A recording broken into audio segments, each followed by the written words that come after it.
Have a goodie. Yep. See you in the ice. Wicked retarded.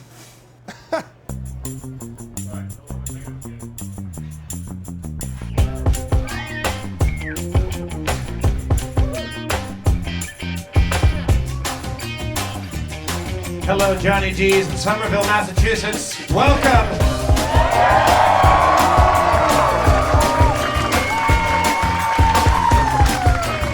Harmontown is now in session. Won't you please put your hands together for the mayor of Harmontown, Dan Harmon.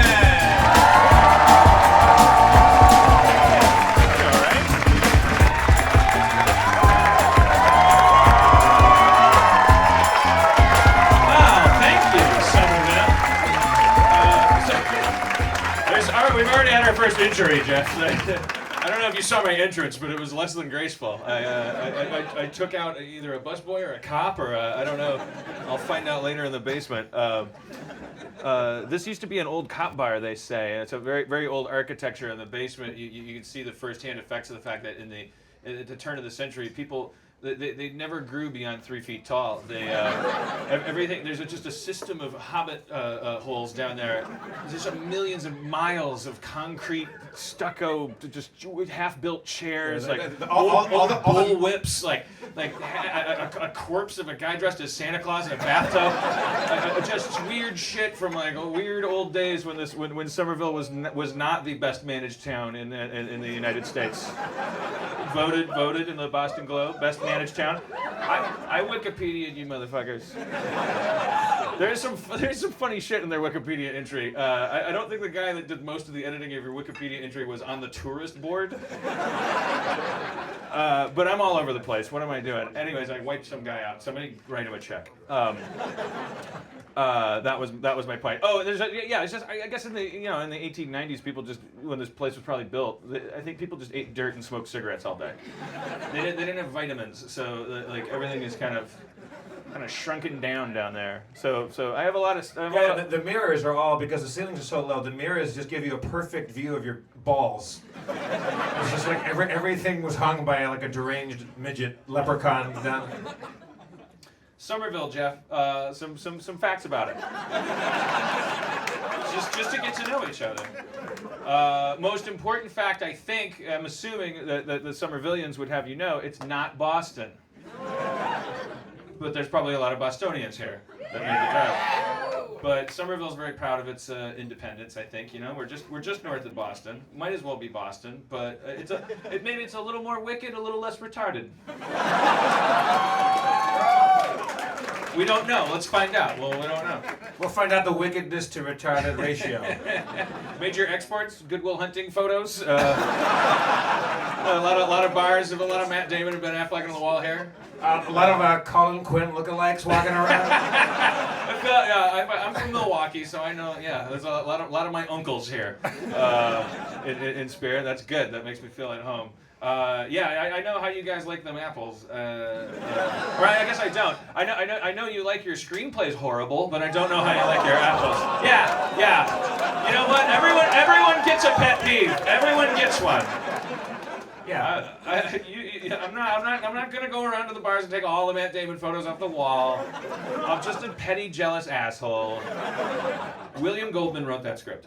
Okay. But you Look hate, it up. You hate that one scene with the apples more than anything. That really sticks in your That throat. really fucking sick. I do not like those apples. I do not like that scene. I don't understand. Is that banging on a window? How do you like them apples? And the guy bothers to say yes. I like them. Let's continue to have this conversation.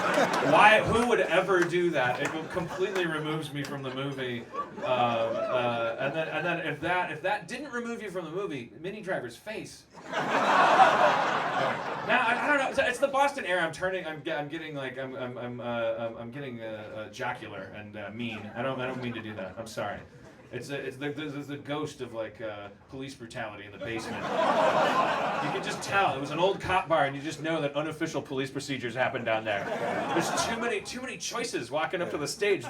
We walked 6 miles. Remember the scene in Spinal Tap? Like we have a shot of us walking, but beyond the scene in Spinal Tap, there was like every 3 feet there was a way to go that way, a way to go that way, and you would just see it like a glimpse of a sink with like a wig.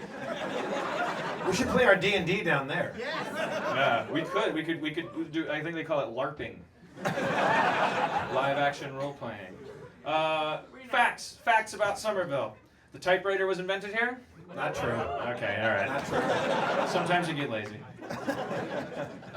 The original choice for Somerville's new name when they broke away from Charlestown.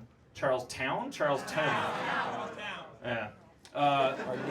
They broke away from those assholes, and their original choice for a name was Walford after the first settler, but then they just changed it to Somerville, which means this Walford guy, like something turned up, right?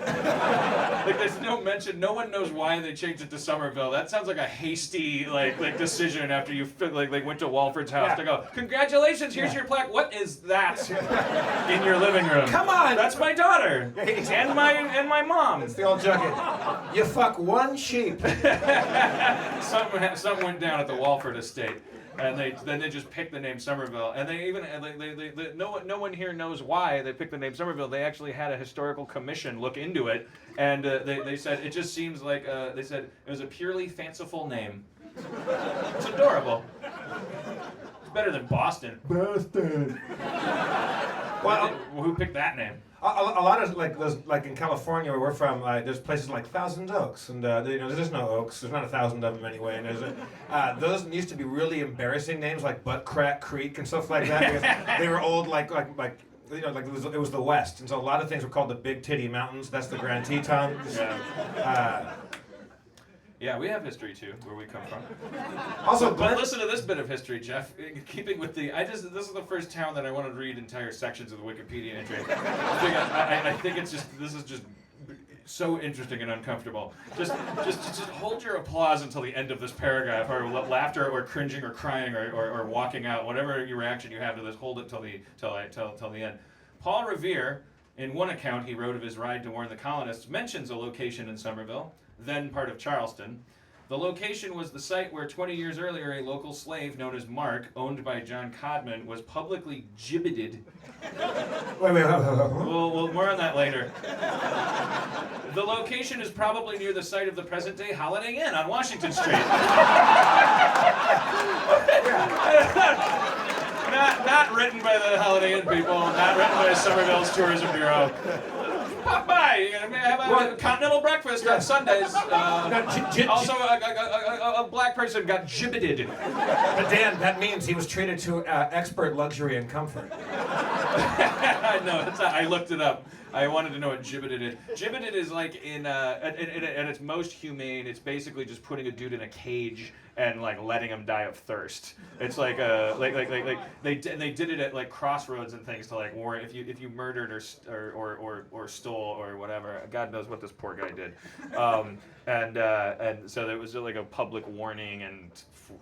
Probably counts as torture, I think. I don't know where we stand on that now. Wait, so they put you in a cage and you're left there? Yeah, then you just die. So I have been gibbeted at Holiday Inn before. Nice. Oh yeah.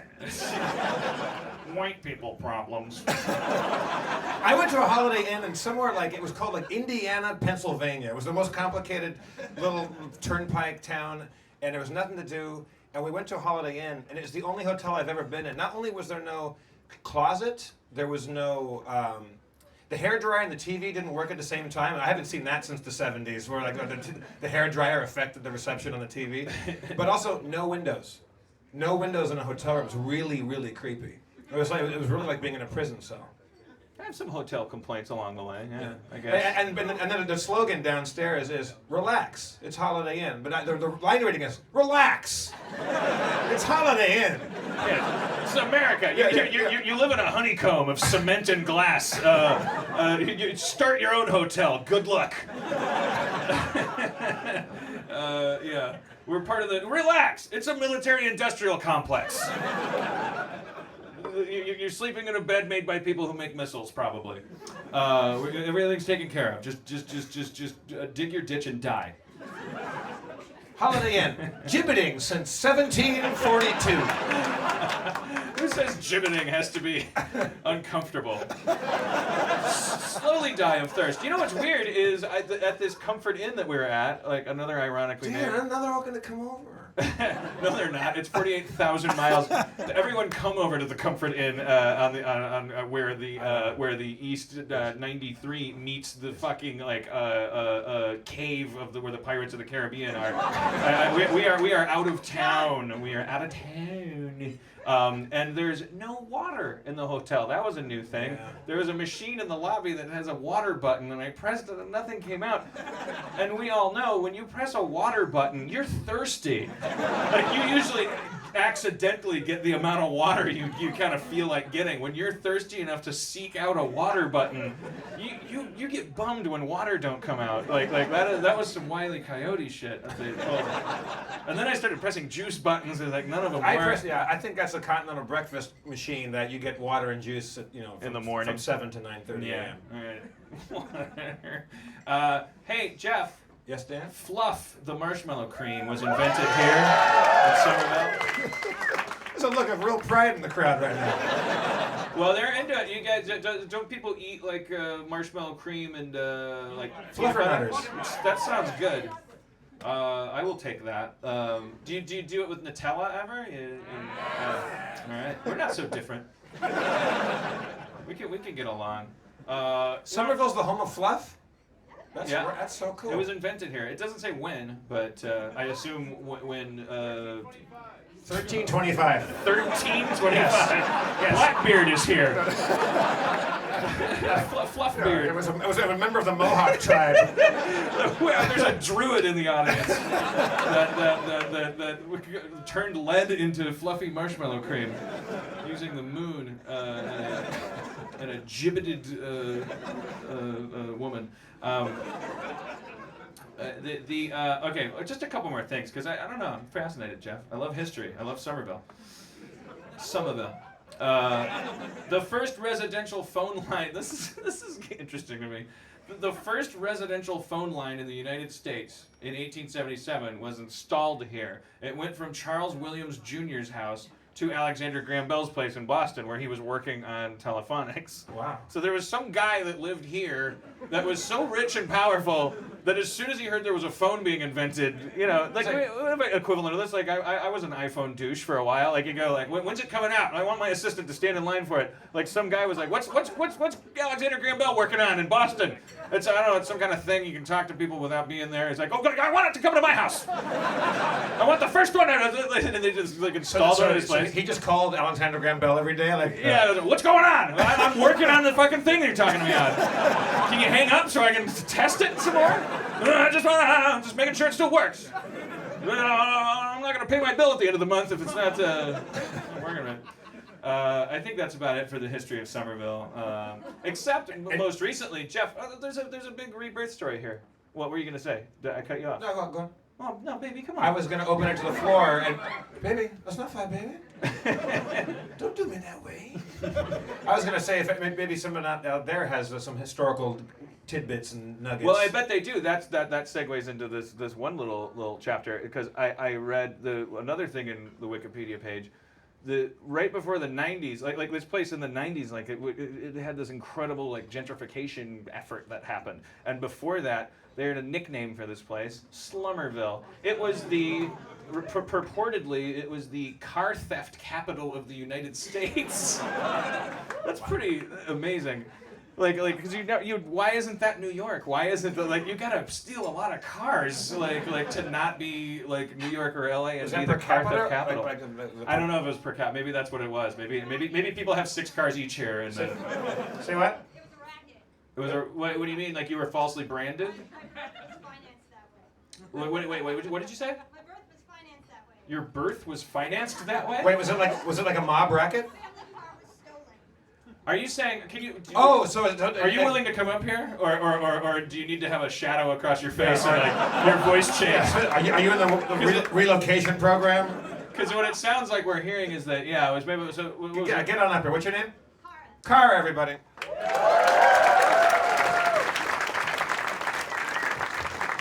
I think what she might be saying. Oh, she's got like a Harmontown I T-shirt. did, yeah. Oh, did you make that? I did. I get off on tangents. Very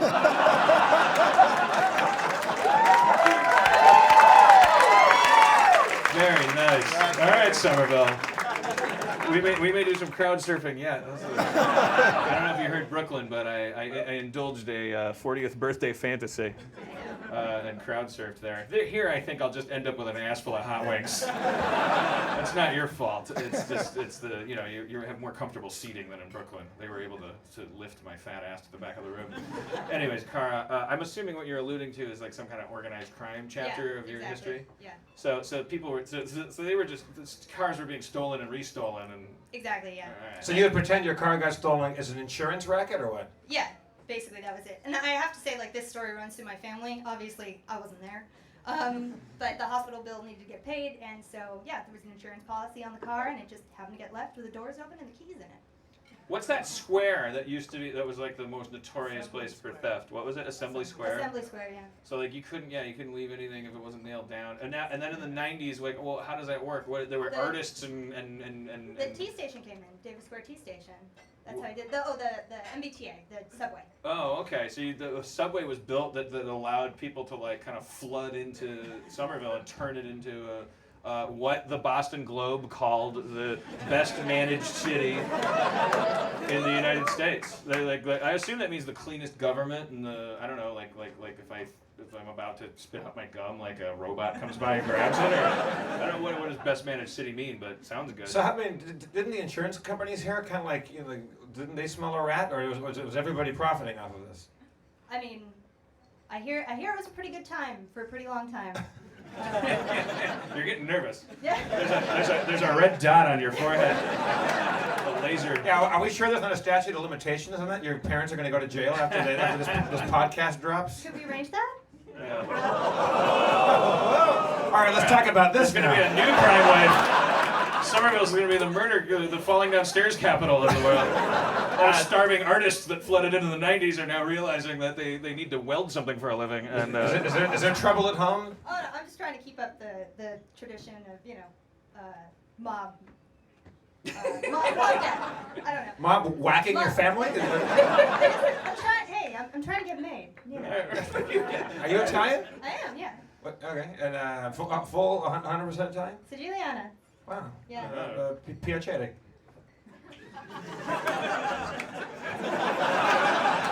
Yeah, I know. Is there anybody Polish here? Wash your dupa.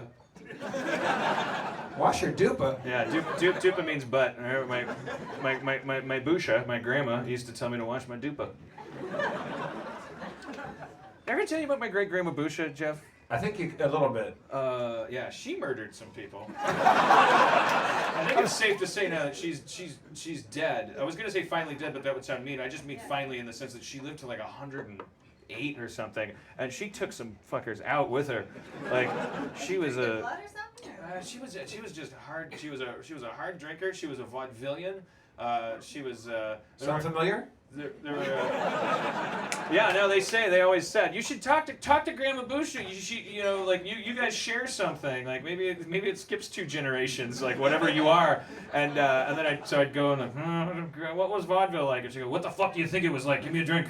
I was on stage. Right? I had an umbrella. I was a poodle. I don't know. But then she would we had to boycott Christmas a lot because she would do one of those things where she would point at her cheek and say, give me a kiss, and then she'd swivel into it and like basically French her grandsons. Like she was into it. Like, Wait, didn't she like stab a dude? She stabbed a dude. She said he fell on the scissors 9 times.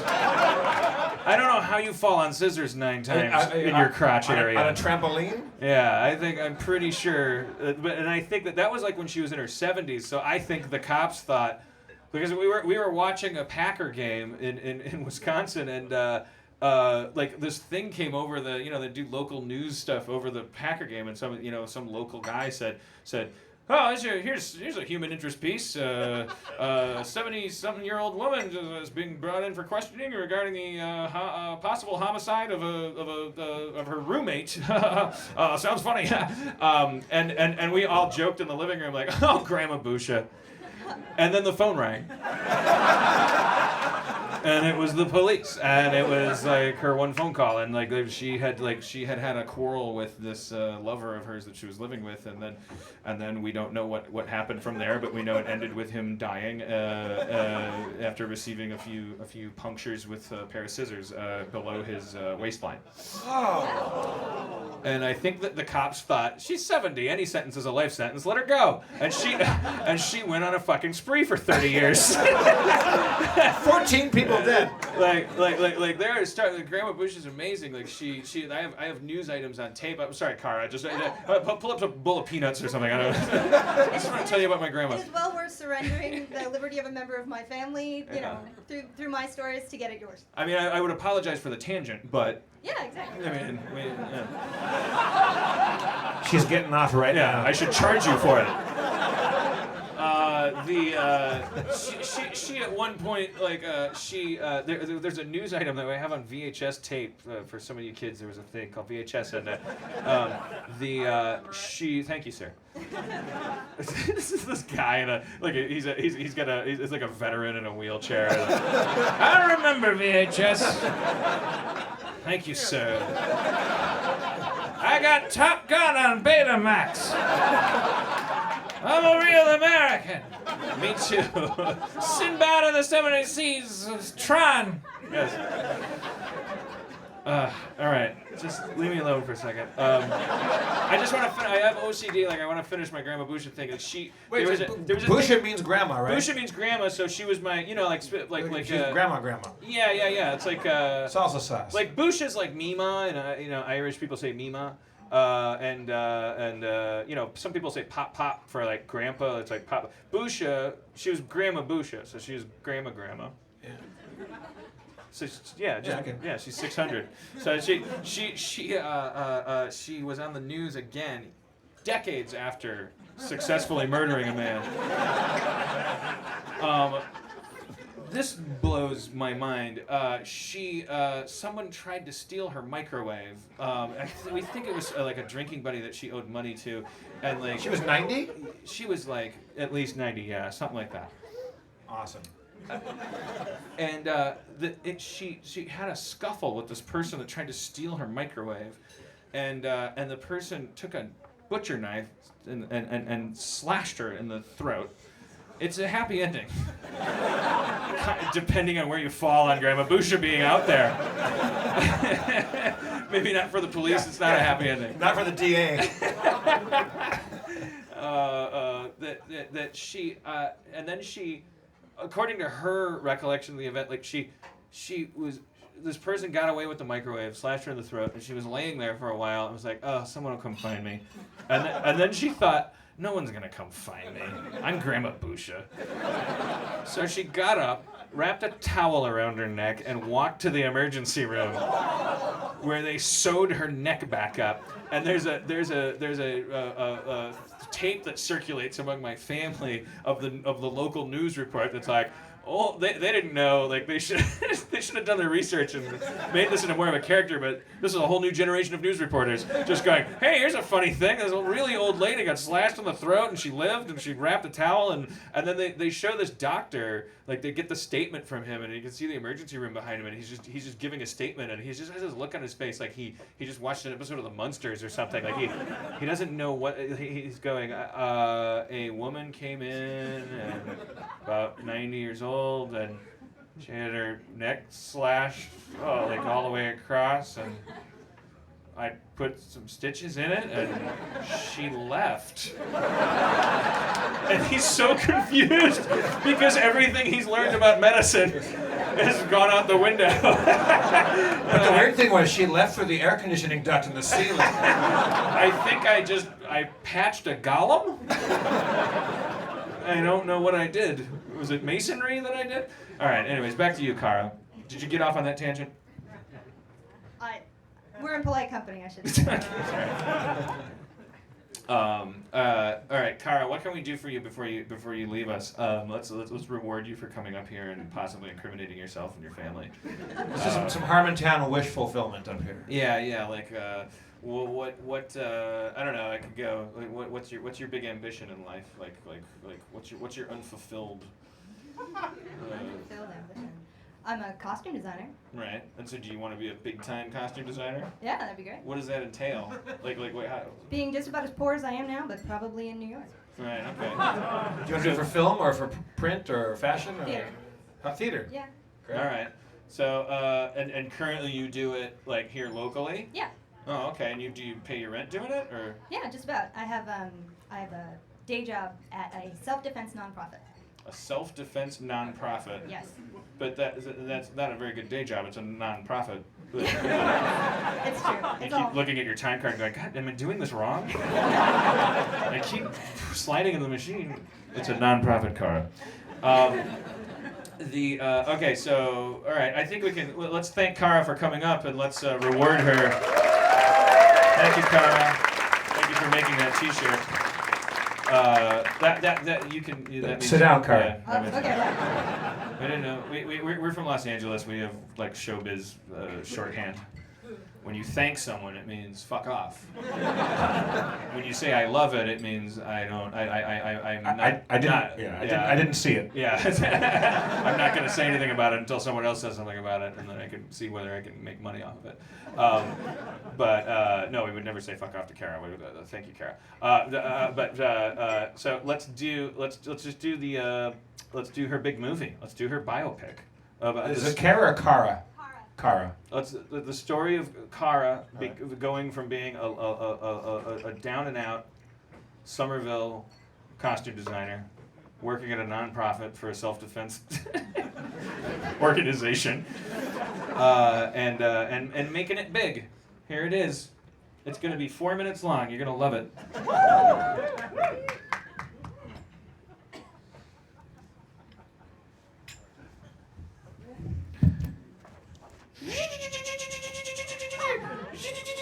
I'm in a sewing machine.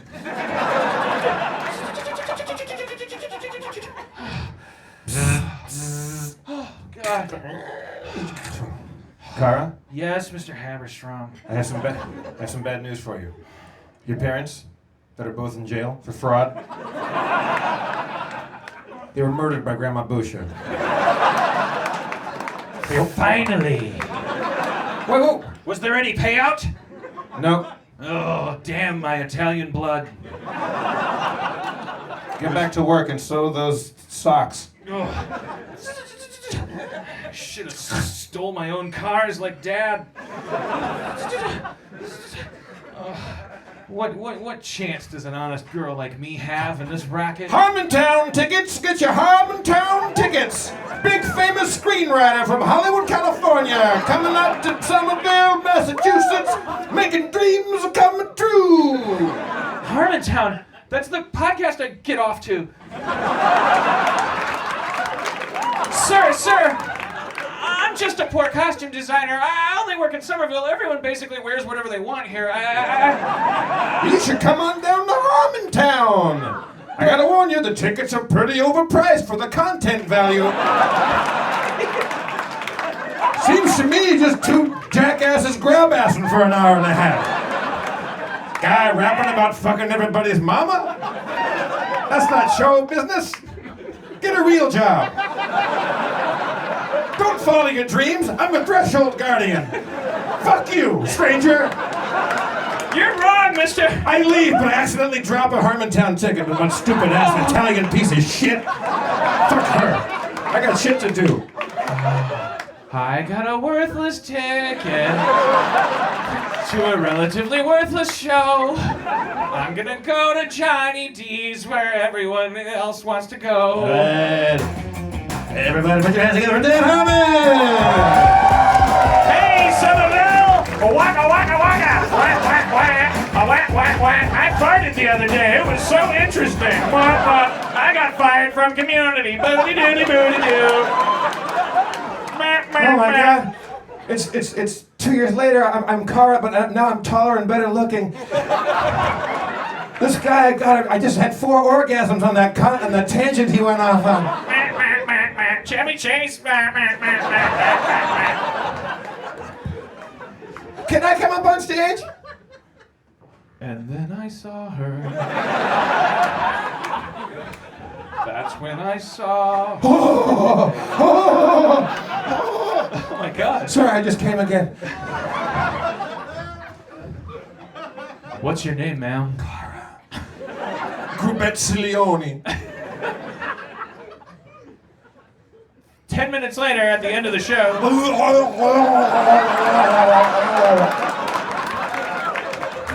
Do I get the job? Yes. Alright.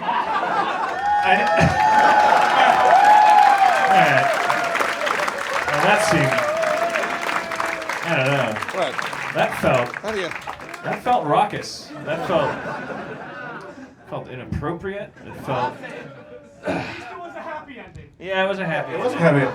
Get it? Oh. They're grown. Like, so there's a fine line you're treading here. But wait, you were about to go to another beat. Where were you going to take it before I did a cheap shot? Nah, you know, if I had done it, it would have been because I was thinking we were crossing the threshold of a love story, and then we would have gotten an apartment together. I would have probably thrown an ashtray at her and accidentally killed her. I don't know. I don't know. I was thinking to myself as like Richard Gere in a thriller. Your choice was better. It was better. It was way better. I said 4 minutes. You delivered. Jeff, don't go to me for the professional entertainment. I'm just saying, Cara, your path is clear tonight. That's not. Or any man or woman here looking for a job in Hollywood. I have a perfect girlfriend. We'll check in with her later about how her relationship is holding up to this tour. I wanted to talk to you, Jeff, about okay, all right. We have. I don't know if we roll into this now because we just had a guest up here, but like, how you guys listen to the podcast and. So there's this guy Adam Goldberg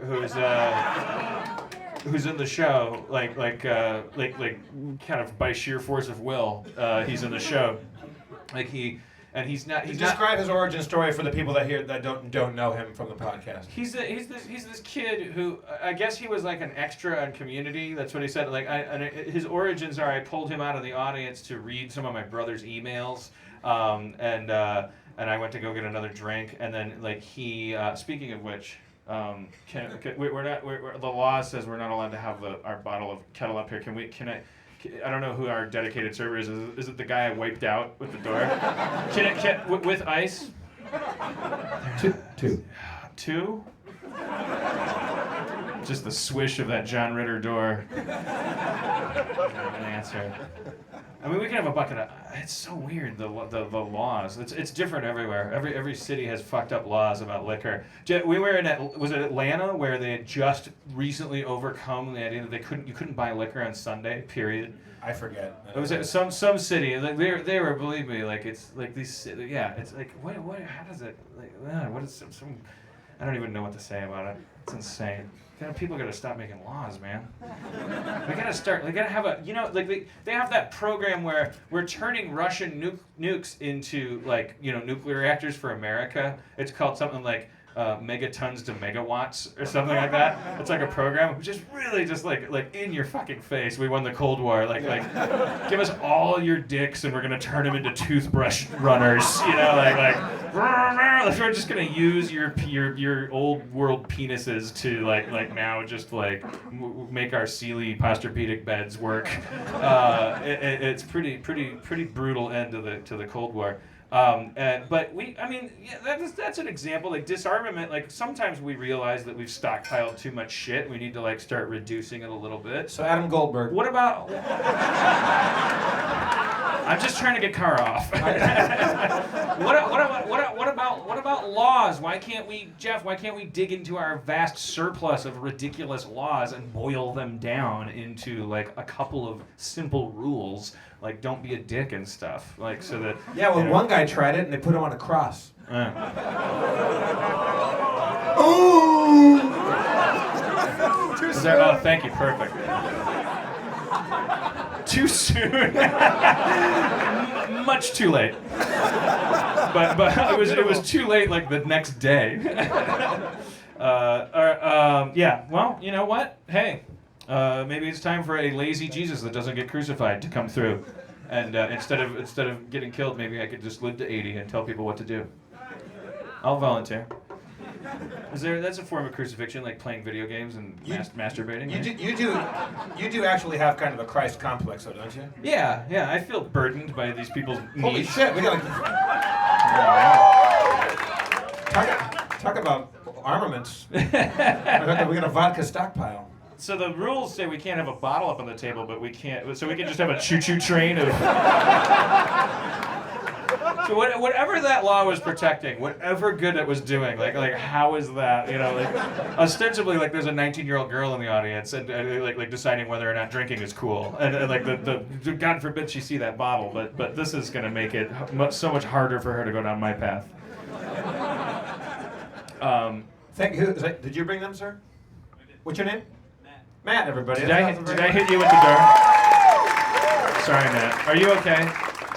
Can you come up and tell everyone you're okay? Is that all right to ask you to do that?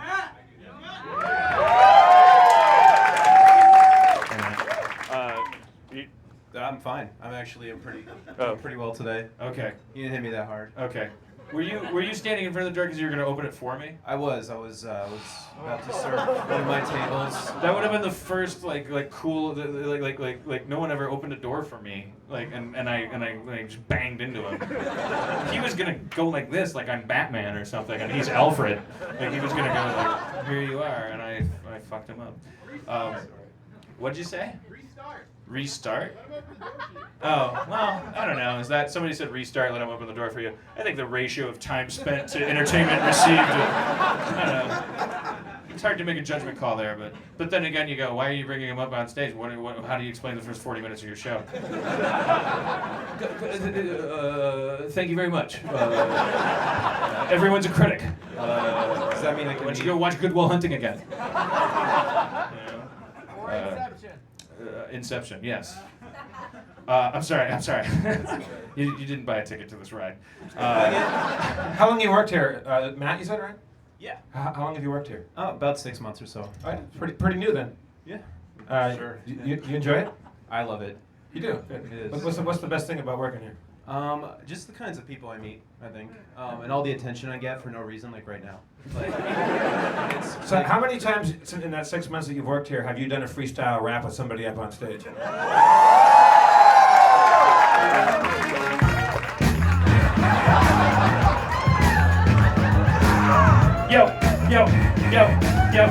Yo. Is it Matt? Yeah. Yo, Matt, on the mic. I'm talking Matt, he's the guy I like. Banged into his shoulder when I came through the door. I fucked your mamas cause they all are whores. I'm sorry, I didn't mean it. I fucked your mama, I tried to clean it up. Afterward, I fucked your mama. That's the word, Matt. And Matt's gonna rap. I'm sorry, pretty white. What's your name again? Dan. I'm Dan. Nice to meet you, Dan. Nice to meet Yo, Dan, you hit me with the door, man. Gotta hit my nose, but that's all right because this job is really great. I'd like to thank you for keeping me up here, even though I'm not getting paid for this shit. I'm not really rhyming, I'm just kind of complaining, and you can hear me. Also, a tip for the vodka would be pretty cool. Oh, right.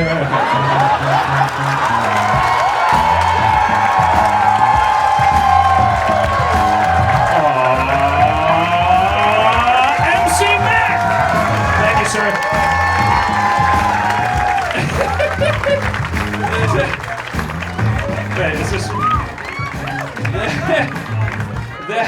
That's how you use stage time.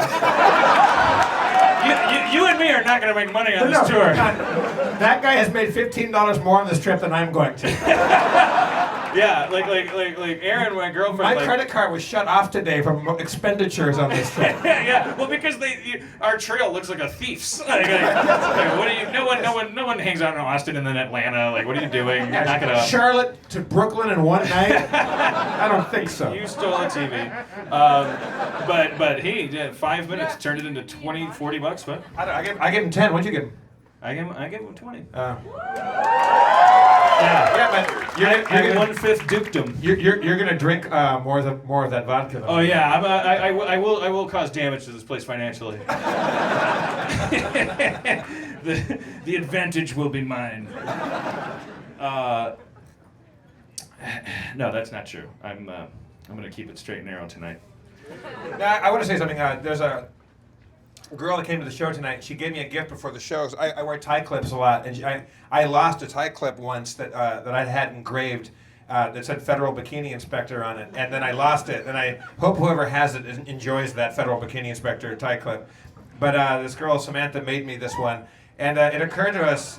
Thank you, Samantha. And it occurs to us. There's been times when we've been on the road and like somebody will bring us like a bottle of Kettle One backstage, but like I've been looking around town. The front of my shoe is kind of the leather's kind of coming off, and I'm trying to find some shoe goo, but you can't find it anywhere. So where are we going? Providence, Rhode Island? This is the segment of the show where we ask for shit. Yeah, we'll be in Rhode Island I'll pay tomorrow. for it, but we just don't have time to stop and do anything. So I'm saying Providence, little tube of shoe goo. I could use some Prilosec. I'm 40 years old. What is that? I forgot to leave town with it. It's heartburn medication.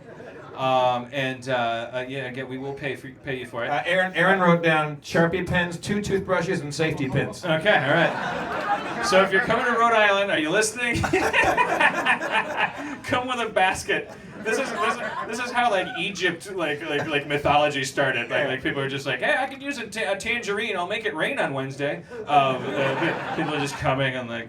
Yeah, well, that's not charismatic of us to ask for. I'm not. I will pay for the shoe goo.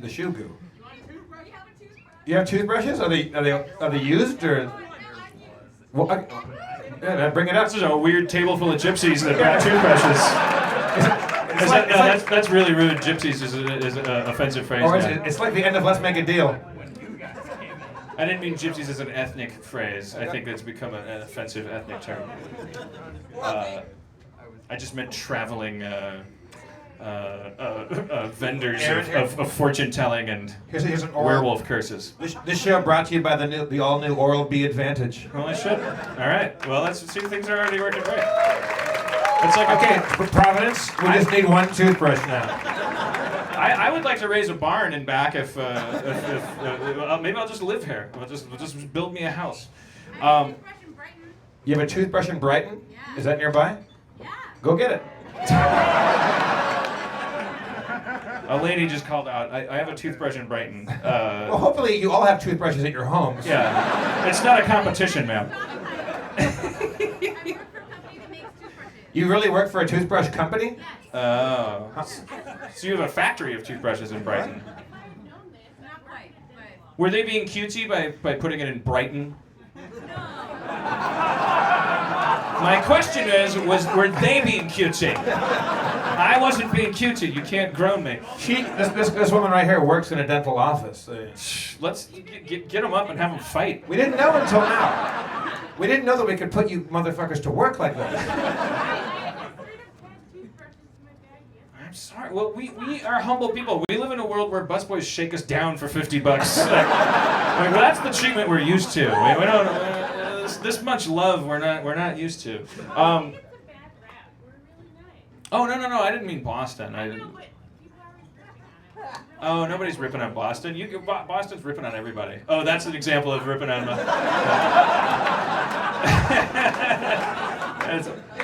It is like it's like when you roll into the town, like there is like a little whispers of like, oh shit, Boston, that town's legit. They're I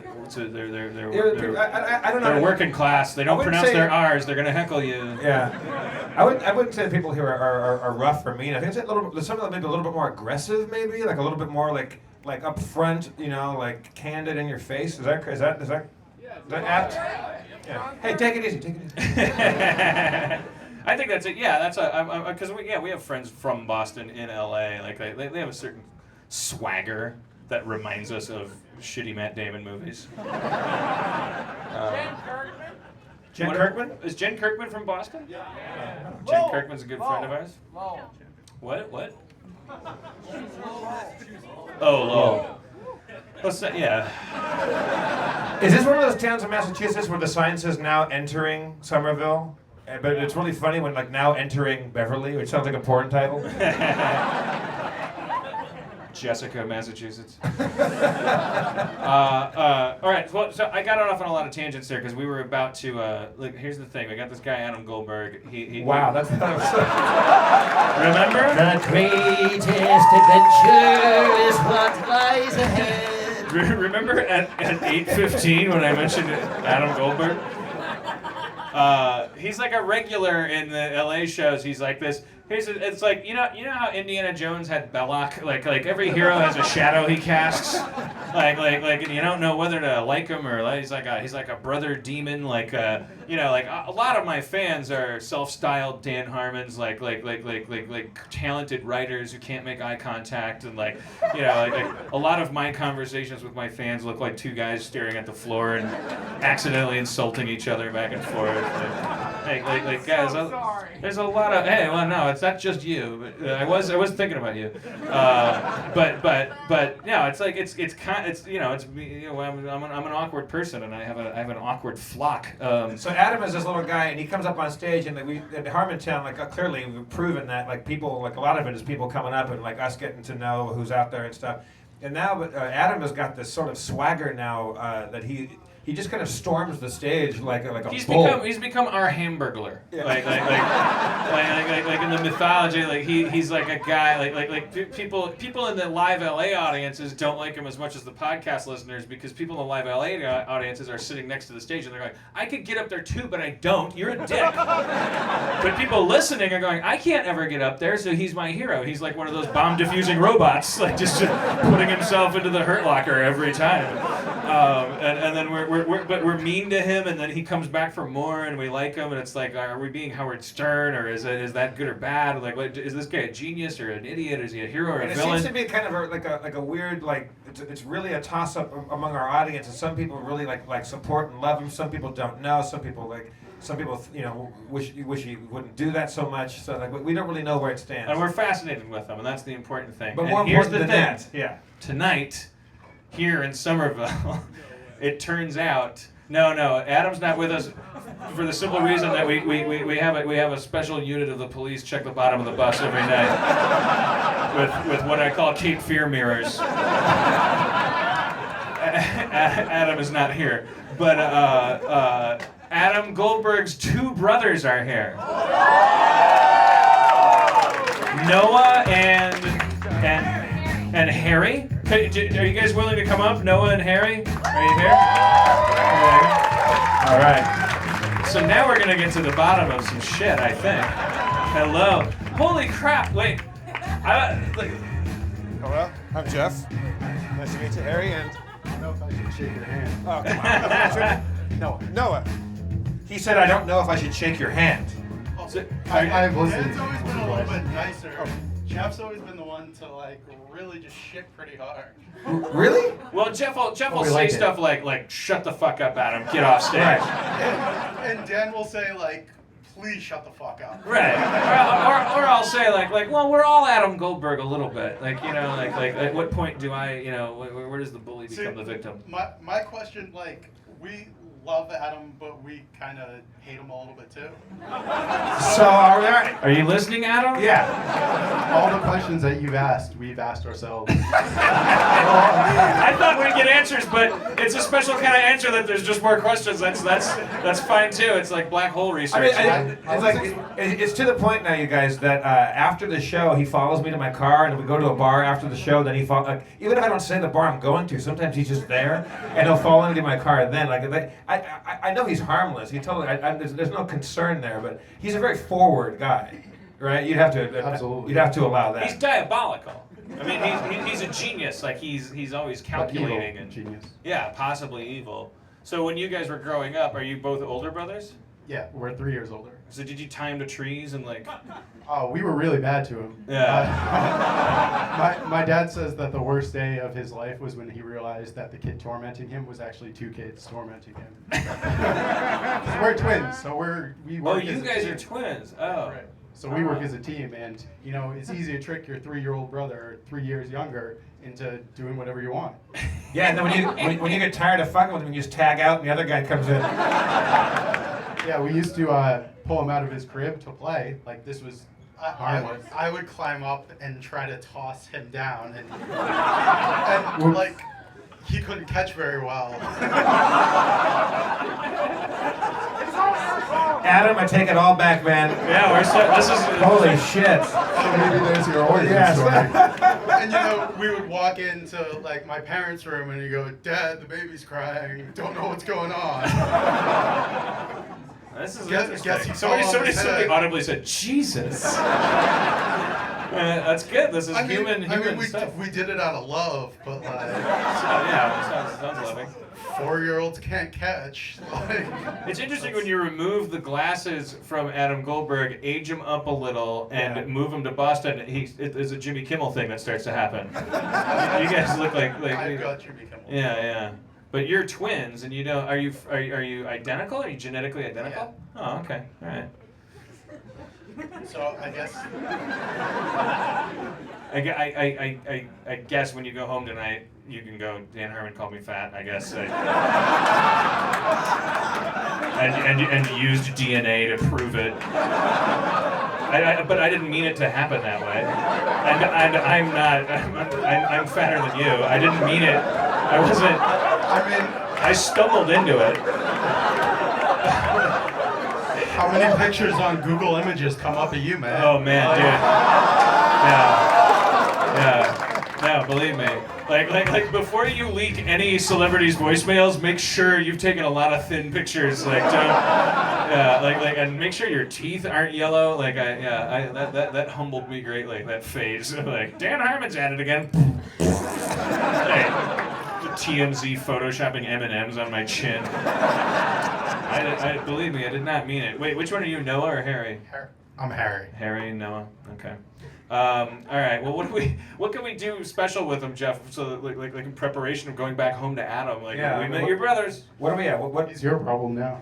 Oh yeah. So you guys both live here still, Right. and so when did he move away to LA? About a year and a half or so ago. And how was that partying? Was it bittersweet, or did you get the fuck out of here? The after party was way better. Adam got on the bus and a guy in a cop outfit blew a whistle. We've always had the plan that somehow Adam was going to be the one to make all the money and be able to take care of us. And okay. That hasn't happened. Right. No, it hasn't happened yet. He's working on it. How old is Adam? Like evil genius. The key part is genius. For sure, and I think that's what buys it all back.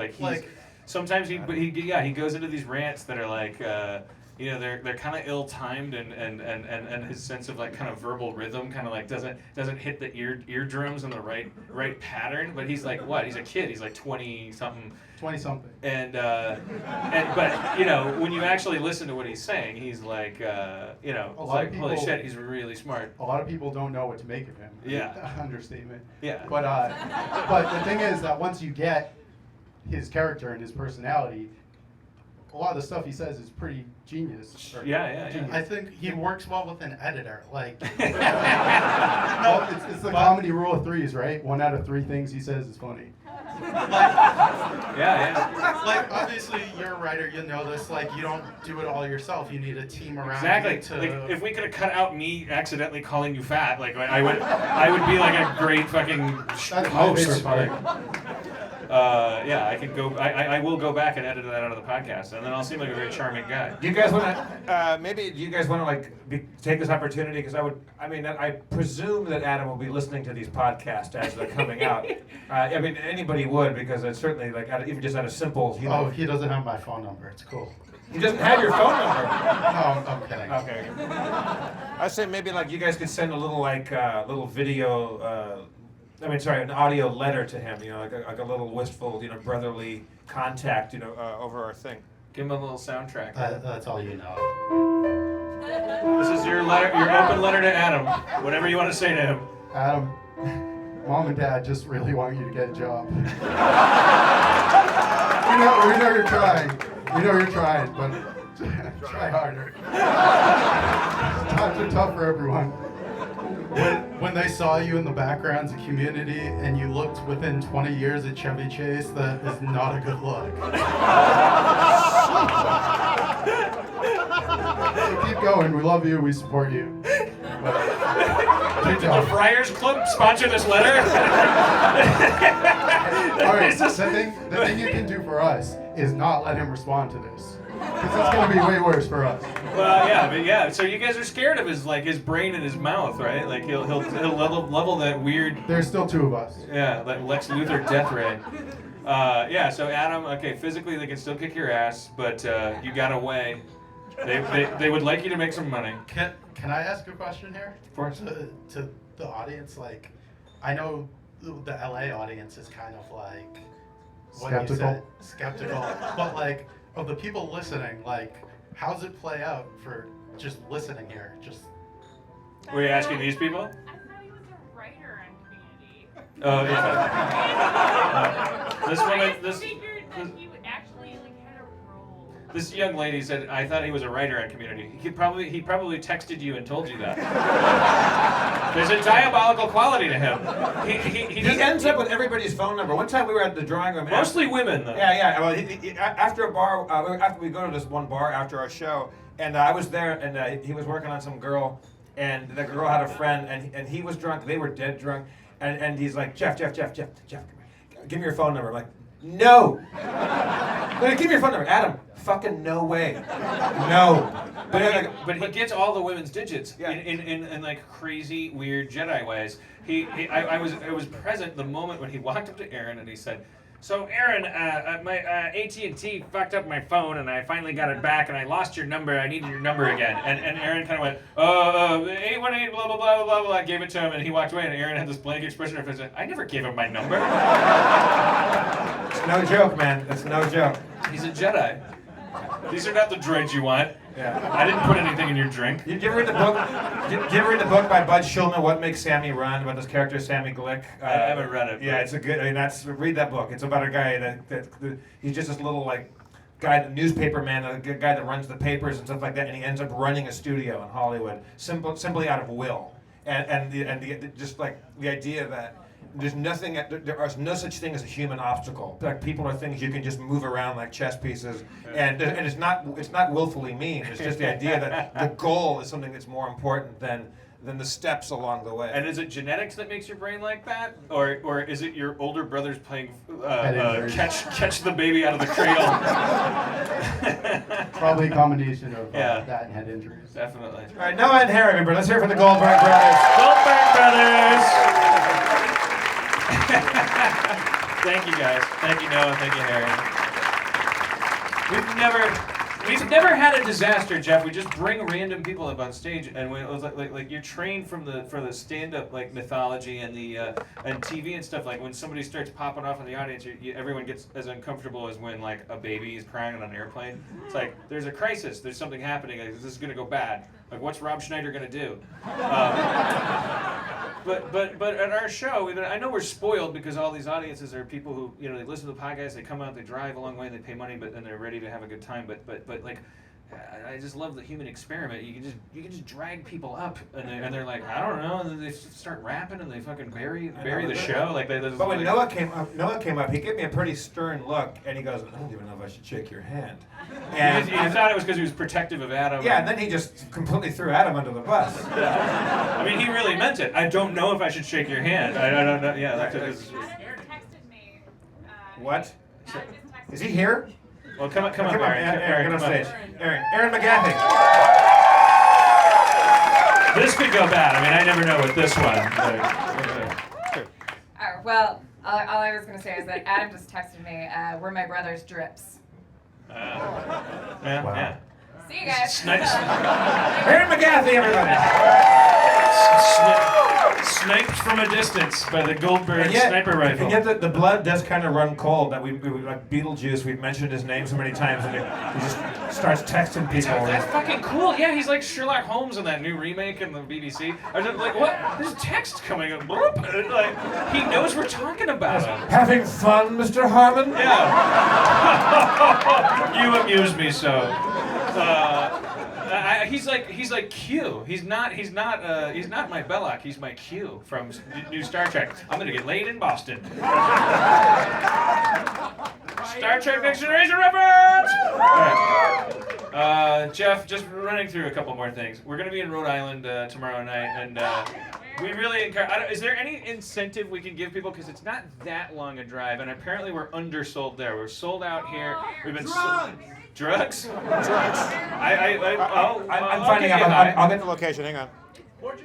Is it 45 minutes? Yeah, no big deal. It's like a drive to Grandma's house. Yeah, Providence, East Providence. A lot of drugs. I have a vaporizer in the tour bus. No, they're saying there's lots of drugs there. Oh, I think is that what you're saying? Oh no, we're going to Rhode Island. No, I think you were speaking the same way. I'm saying, is there anything we can incentivize people to like form a little caravan and come to, like, just go fill the seats at the Rhode Island show, like. Let them be NBC. Shugu. Shugu. Well, that's all incentive for us. We're gonna be at the Comedy Connection in on Warren Ave in East Providence, Rhode Island tomorrow night. Right. All right. Yeah. Well, Aaron says you'll get a special button if you use the passphrase. I came here from Johnny D's. Also, Spencer will give the first 40 people in the door a 20-minute deep tissue massage. Speaking of, let's bring Spencer up on stage. Spencer, get up here.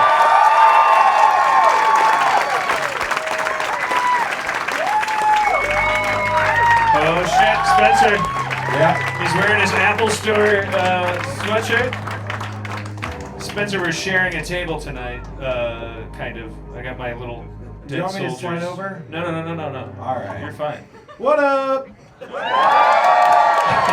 Again, for those of you who already know Spencer, he's our dungeon master. For those of you who don't, he's going to master a dungeon later on. And God bless him, but we didn't know this guy really from Adam, and not Adam Goldberg. We're from the old Adam when we embarked on our tour. But I find, Spencer, you've been an absolute gem of a tour companion to have on the bus. Jeff, really quick, I want to roll out the chicken noodle. Oh yeah, Spencer, did you help write the chicken noodle song? Were you there? No, I came in during the end. I might be able to help you guys out though. Okay, so Dan, I have some stupid tour bus songs about like I hold like things up to my dick and like there's Pringles dick and there's take a sip of my dick. Some people call me Pringles dick, but I never really found out why. You're holding the Pringles in. I don't really have a Pringles dick, I just keep my dick inside. I keep my dick inside a Pringles can because it keeps my penis safe and dry. Some people call me Pringles dick, but I never really found out. No, I never found out, never really found out why. It's a song you can sing while you hold a Pringles can on your dick. Alright, Somerville? So Dan Harmon was laying supine on the the forecastle of the tour bus. I don't know, the four-room and the thing, and there's a big couch, and he's reclined back there, and we're all, we were leaving Brooklyn last night on a big high from the Brooklyn show, which was immensely good last night, and we're driving back. Not as good as this. No, this is way. Stage dive. Stage dive. Later, in a couple minutes. Yeah. Can we get the biggest guys up front? So Dan was laying there, and I started handing Dan various objects because Dan expressed a desire to sing, like, try his own hand at these improvised. My dick is shaped like. Yeah, I something want to else. have fun with the dick songs. So we tried the little honey bear thing. We tried a honey bear dick, and that didn't go so well. Honey bear dick. I got a honey fucking. And then aspirin dick was no good. There was. Hi, aspirin dick. I can't do it. You know, And it kept failing. So we found a can of Progresso chicken noodle soup, and He just kept swapping objects under my dick, like making me get out of my headspace. And you were like a great like Iron Eagles Lou Gossett Jr. like mentor. Like, just stop thinking about it. Stop thinking about it. And then finally the last object was a can of chicken noodle soup, a big fat Progresso can of chicken noodle soup. And I went, here I am. And then we wrote the song from there. And then it floundered. We're like, no, but we could tell. Like Tin Pan Alley songwriters, and we do. There's a gem there. There's a kernel. Here I am. I ain't got a dick. I got a chicken noodle can. All my life, I've been putting this can inside my chicken noodle wife. Chicken noodle God come down from the mountain, saying, chicken noodle man, you gotta work all day. Chicken noodle man, you gotta cross the river Jordan. Eat the devil's soup until your troubles go away.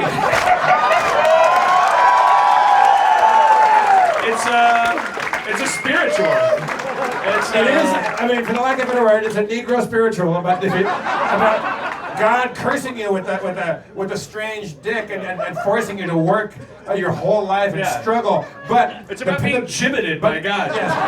But the payoff is the curse of this chicken noodle can. You can feed the devil's soup and make your troubles go away. Yeah. It's like a hard-working fucking. It's life. like we should. If anyone out listening wants to remix that. Put some acts, like some pics on the. Just give it one clean audio track. Let's do it one more time. Here I am. I ain't got a dick. I got a chicken noodle can. I want to try something else. Don't start clapping until chicken noodle God can. I'll give you the cue for the clapping. So it's going to start out without the clapping. I think it works better. And then you, sir, wear a diaper and fly across with a banner. No. Let's not get too. 76 trombone. We need Kara and costume design. Okay. Oh Jesus, I'm falling everywhere. You ready? All right. Okay. Here we go. 1, 2, 1, 2, 3. Here I am. Oh, Jesus. All right. Pause. Here I am. Start over. That was terrible. Sorry. It's on the end. Here I am. Stop it. 1, 2, 1, 2, 3, 4. Here I am. I ain't got a dick. I got a chicken noodle can. All my life, I've been putting this can inside my chicken noodle wife. Chicken noodle God came down from the mountain, saying, chicken noodle man, you gotta work all day.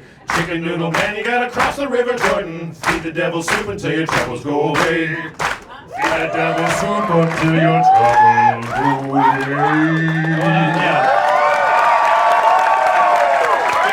We can make some more verses to that too, I think. I think the next verse has to be about the chicken noodle wife. I'm concerned about her. Yeah, she's at home like. Keep getting fucked by a chicken noodle can. That doesn't make me a chicken noodle wife. I'm a person. Yeah, he kind of acts like she's a big job for him. Yeah. Putting this can inside my chicken noodle wife, poor baby. Yeah. It's a very sexist song. And also, all my life, you're like, oh, really? We met when you were 20. It's But sorry, in his defense, he's probably like building a lot of railroad and not for a lot of pay. If shit rolls downhill a little bit to the woman he loves, like maybe there could be some support there. Maybe she gets her own song. Maybe she can be like a Dolly Parton figure and go like, "No, little girl, when you're waiting for your man to come home, ain't enough chicken noodle in the can for me. Ain't that right?" Kind of rise up, sisters. Put him in his place. Yeah, if people feel that they have a verse, to add to that, please tumble that shit. All right. Can we do our regular segment? I'm really convinced this is going to pay off. It's called Spencer's Complaints About Looney Tune Cartoons.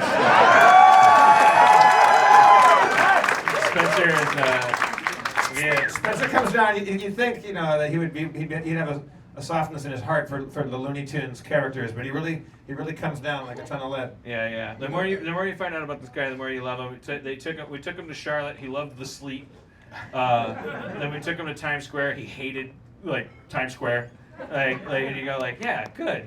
He's a barometer. He's like Henry David Thoreau. He's and he's not falling for any of this Tasmanian devil bullshit. Sorry, somebody probably have a tattoo of him somewhere, but all right, let's play a theme song. Spencer's complaints about Looney Tunes. Okay, I think I had one. Hold on a second. He hates it. He hates Looney Tunes. Period. What's a good one?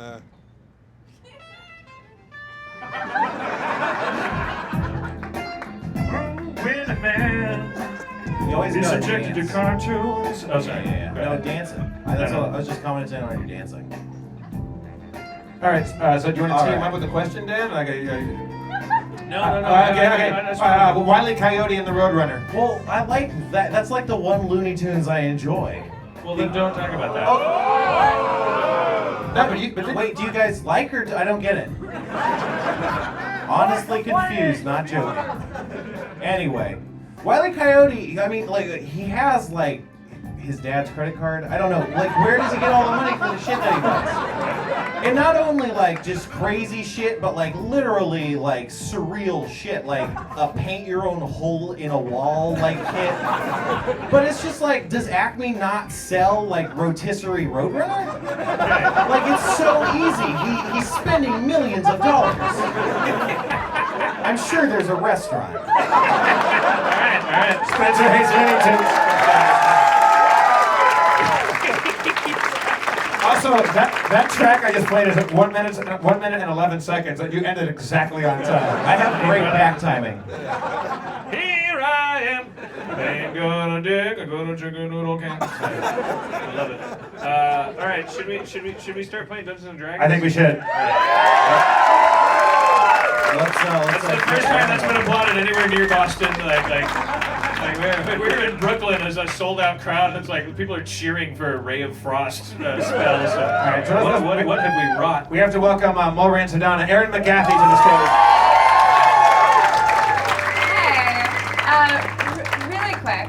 Maybe this is just in my head, but it feels like there have been a lot of references to you getting blown and getting laid. And No. I just want to know if we're okay. Yeah, we're fine. I was actually specifically going to do a relationship check-in with you. Oh, okay, well then I'll save it. Because Do that now. Do it now. Spencer, get your dice lined up or whatever goes on over there. How are we doing, baby? I think we're doing good. Yeah, no, the jokes about that. Jeff's making jokes like somebody's blowing me, Right, and then you said I won't get laid in Boston. Yeah. Well, I don't know. No, it's fine. Maybe you were talking about me. Maybe you're worried about enticing me. Yeah. Aaron. Cheap laughs. Aaron, it gets lonely for a guy on the road. He brought his girlfriend. He brought his portable hole. His do-it-yourself hole kit. I would there's 850,000 reasons never to be in a relationship with me. The only one that there isn't is that I would ever. I just don't. I don't have the capacity.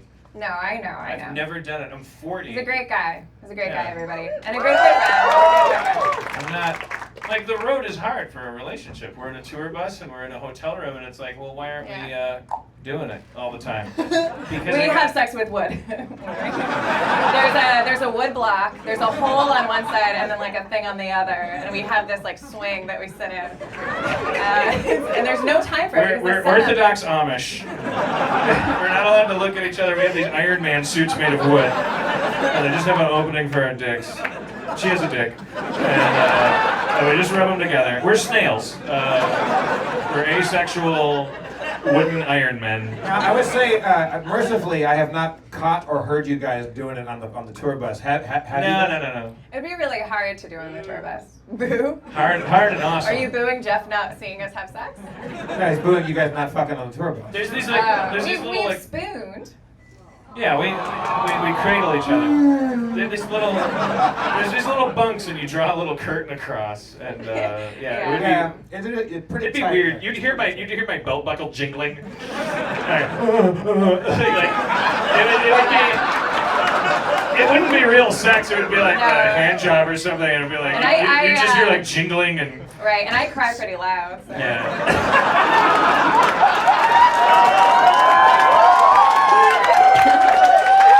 Chicken noodle man. No, what I made already. I'm working on it. I'm gonna write that female part, and I'm going to create a fake Twitter account, and I'll tweet it to you, and I'm gonna be like, hazmat 45. I don't know why that's my. Hazmat 45. So somebody's got some subconscious herpes denial. Now any random jingling in that bus is gonna give me nightmares. That's why I take off my belt in that bunk, because I don't want anyone to think I'm jerking off. And it sounds like I'm jerking. I go, every time I roll over, it sounds like I'm jerking off. Oh man, so have you jerked off on the bus? Not on the bus. What have you jerked off on? I did in the hotel room. Well, wish I was around for that. Well, you weren't. You were getting me food. I'm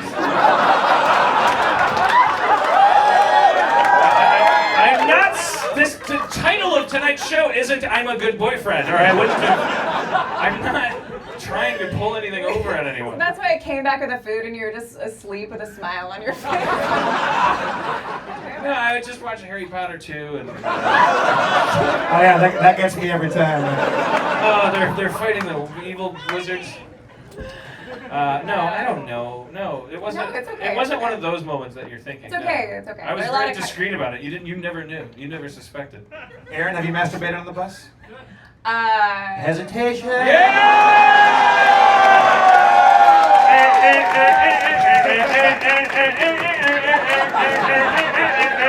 They're just like us. They're like us. Yeah, you did it, didn't you? Well, God, this is such a big room. Yes, clearly I did it. See, women get applause for that. And this is how I did it. Dan, should I do it? Should I show him? Sure. No. Dateline, tour bus. My girlfriend masturbated in a bunk. She's a woman of the people, having fun on the road, getting it all out there.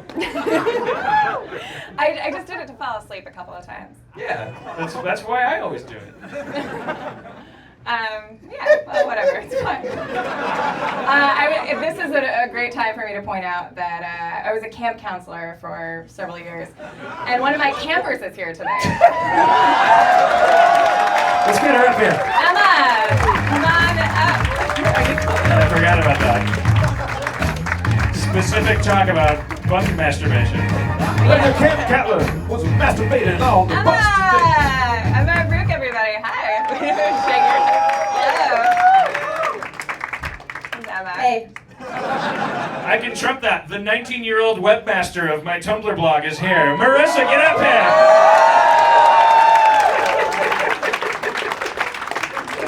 It's a competition to make each other uncomfortable.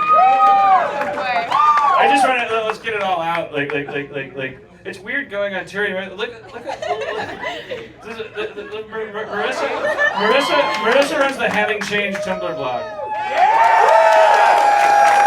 And if you bought Dan's book, when I was editing Dan's book, Marissa helped me by I called her and asked a million things of her, and she helped me by finding Tumblr dates and stuff. Her name's in the book.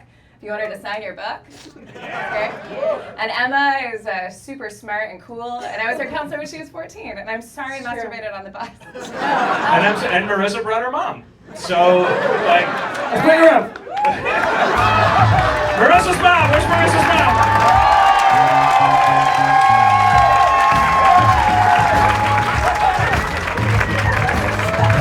40-year-old man drinking and talking about about sex and masturbation. Underage women on stage. Everybody's having a good time. Bring up the mom. Bring up the mom. Bring up the mom. Bring up the mom.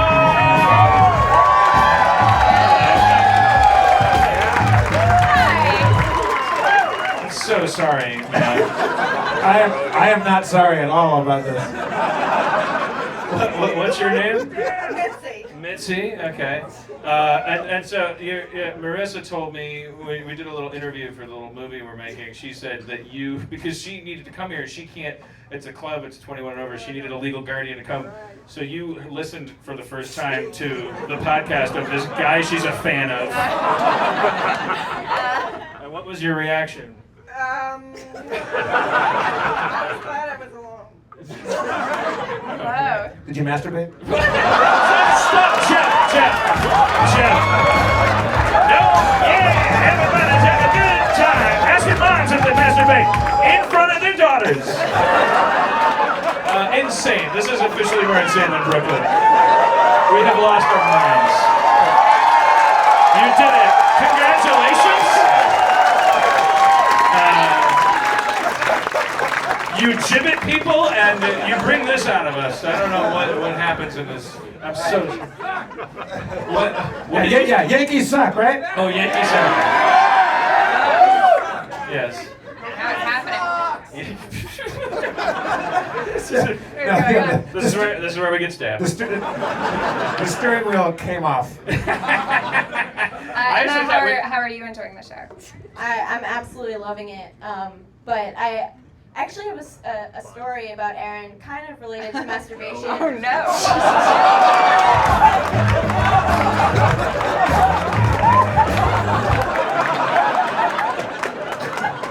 Just hanging out. All right. Well, I doubt she has any recollection of this whatsoever. But Aaron actually taught me.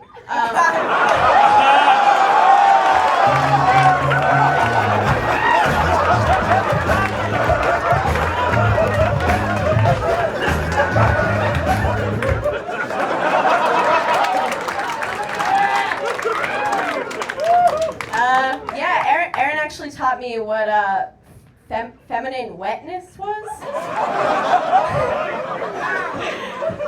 So we went to the camp is very experimental. What do you? What's the address of this place? It's in Maine. It's in Maine. Maine. How did I teach you about feminine wetness? Well, I remember we were all The hard way.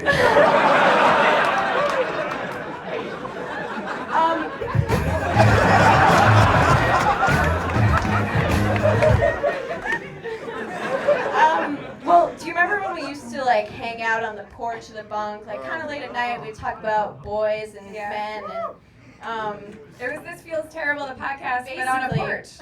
Yeah, very early incarnation of This Feels Terrible. But we were chilling out there. It was me and a few of my friends, and Aaron comes out, and we were like, Aaron, what does wet mean? Like, what does it mean when you get wet?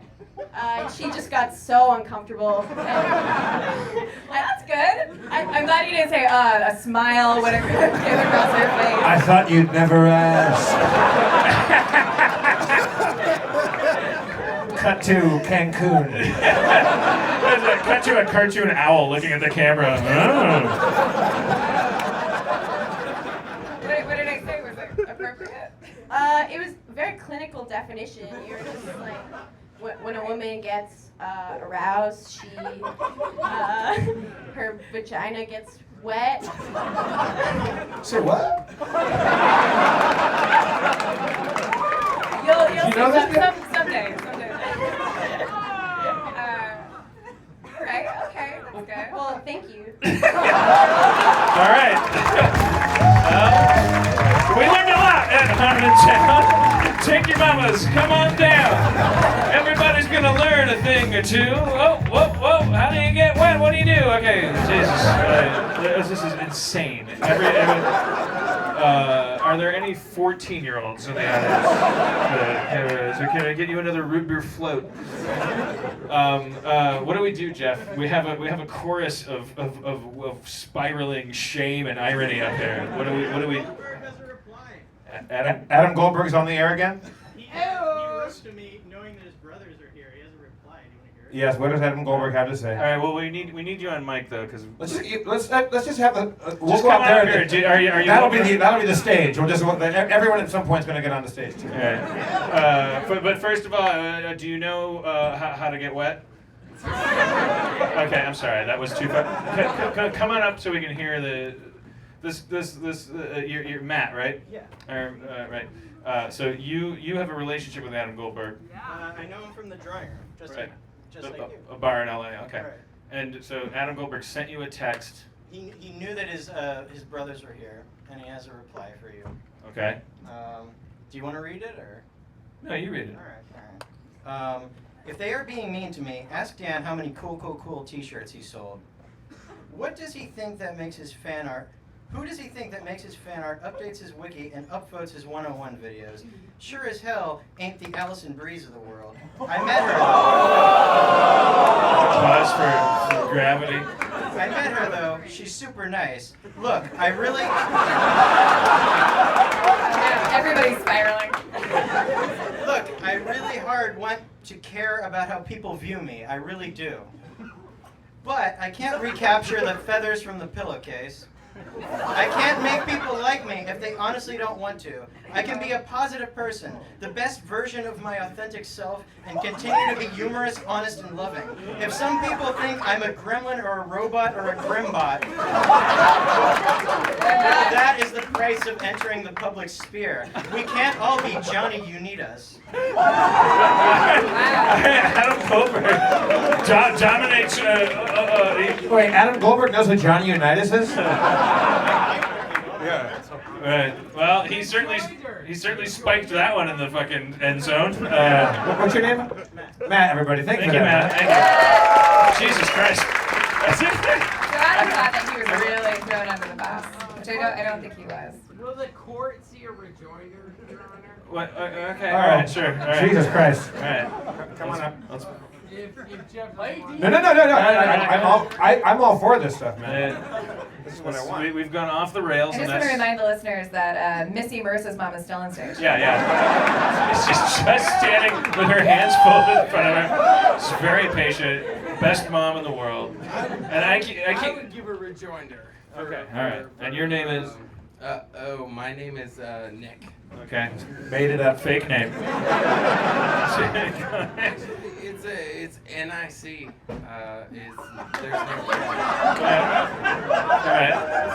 Doesn't make it less fake, but makes it more fake. My name is Bob Johnson. That's a fake name. No, it's spelled with a Q. I think he was yes-anding you that it was fake. He's like, yeah, it is fake. Oh, okay. Thank you, sweetie. All right. So, all right. Nick, I'm gonna think about this later. What's the rejoinder? My rejoinder would be how. It's fine. My rejoinder would be how brilliant you are. But the only way. Don't boo him. He's you. He's me. That means I have to leave. They booed. Thank you. I agree. I'm brilliant. Worst rejoinder ever. That's what they were booing. All right. We hit peak. Peak insanity? Yes. Yeah. No, I think we're not even halfway home, baby. You're right. Yeah, peak insanity would be like, oh my God, we're gonna run out of insanity. It's the opposite problem, right? Where we've hit the point in Day of the Dead where the elevator is coming down. I think since the we loading have dock elevator. Since we have this kind of this chorus of beautiful ladies up here, maybe we should try the song. We'll teach them the lyrics. Maybe. I'm sorry. What was your name on the end there? Emma. Emma. You probably already know the lyrics to the anthem, right? The "Come on down to Harmontown." Do you know? Let's try it out. Yeah, I could probably. Oh shit. Oh shit. We'll make it quick. Then we gotta play D&D, yo. Okay, yo. I'll do some rapping. Then she'll sing the Rihanna part, and you'll be clapping. And it's, my name is Dan Harmon. I'm sorry about the show. I try to do things by the cuff, but sometimes it blows.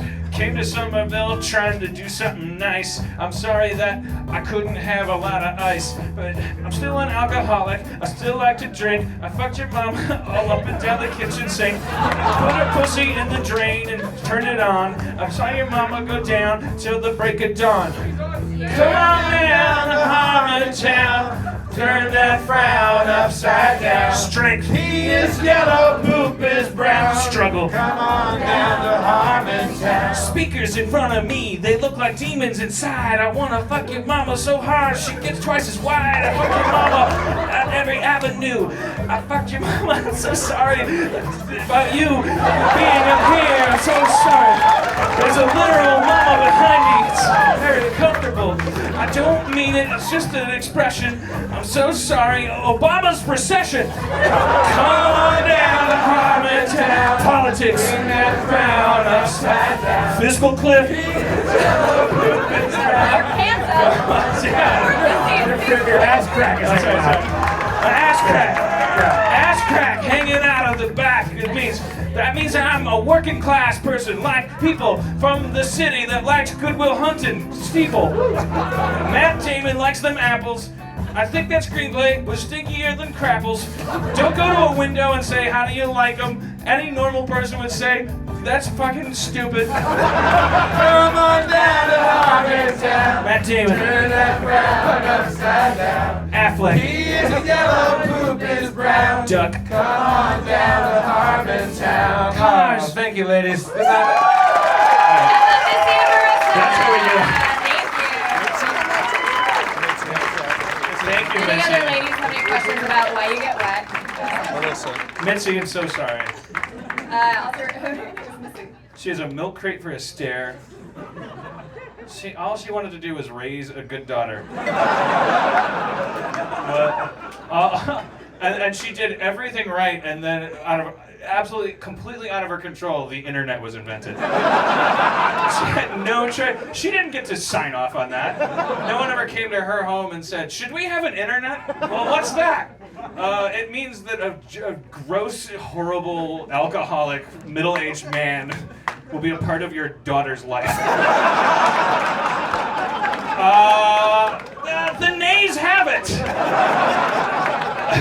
No, they don't. You don't get to choose. It's the internet.